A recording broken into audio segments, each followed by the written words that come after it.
BJP మాజీ MLA Vishnukumar Raju CM Jagan పై సంచలన వ్యాఖ్యలు చేశారు. జనవరి 1 సీఎంగా జగన్ కు ఆఖరి రోజుగా అభివర్ణించారు. అలాగే ముఖ్యమంత్రికి రోజులు దగ్గర పడ్డాయి అంటూ కూడా కామెంట్ చేశారు. ఆయన ఎమ్మెల్సీ వంశీకృష్ణకు వైసీపీలో అన్యాయం చేశారని, ఎమ్మెల్యేలకు అపాయింట్మెంట్ ఇవ్వని సీఎం ఈ రాష్ట్రానికి ఉండడం బాధాకరమంటూ పేర్కొన్నారు విష్ణుకుమార్ రాజు. తెలుసుకోవాల్సింది ఏంటంటే గౌరవ ముఖ్యమంత్రి గారు జగన్మోహన్ రెడ్డి గారికి వచ్చే జనవరి 1వ తారీఖునే ఆఖరి రోజు.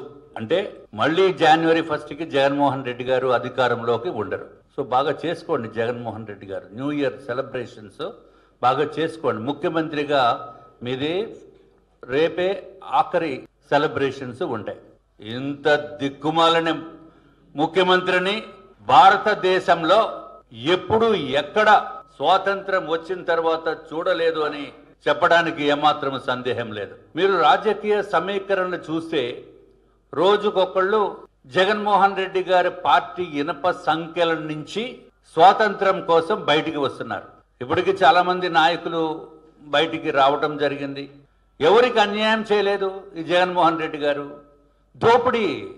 ఒక్కసారి ఇన్కమ్ ట్యాక్స్ డిపార్ట్మెంటు కొంచెం సరి అయిన రీతిలో కనుక స్పందిస్తే తిన్నదంతా కక్కించేస్తారు. గుర్తుపెట్టుకోండి జగన్మోహన్ రెడ్డి గారు, మీకు రోజులు అధికారంలో ఉండే రోజులు దగ్గర పడిపోయినాయి. కాబట్టి రాష్ట్ర ప్రజలు కూడా దయచేసి